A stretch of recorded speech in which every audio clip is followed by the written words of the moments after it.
সালের July August আন্দোলন চলাকালে অন্তত 168 জন পথশিশু নিহত হয়েছে। এ সময় প্রায় 48% শিশু সরাসরি আহত হয়েছে এবং গুলিবিদ্ধ হয়েছে 13% শিশু, আর মানসিকভাবে আঘাত পেয়েছে 61% শিশু। গ্লোবাল ফান্ড ফর চিলড্রেনের অর্থায়নে এবং local education and economic development organization লিডোর এক গবেষণা প্রতিবেদনে এই তথ্য উঠে আসে।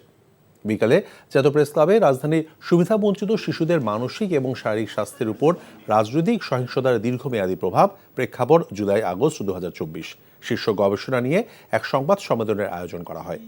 গবেষণাটিতে পথে বসবাসরত প্রত্যক্ষ এবং পরোক্ষভাবে ক্ষতিগ্রস্ত 70 জন শিশুর উপর কেস স্টাডি করা হয়।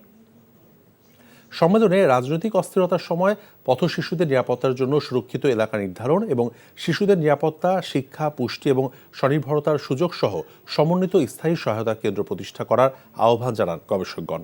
পাশাপাশি রাজনৈতিক দলগুলোকে সহিংসতাপূর্ণ কোনো প্রকার র্যালি বা সভায় তাদের ব্যবহার না করার আহ্বান জানানো হয়।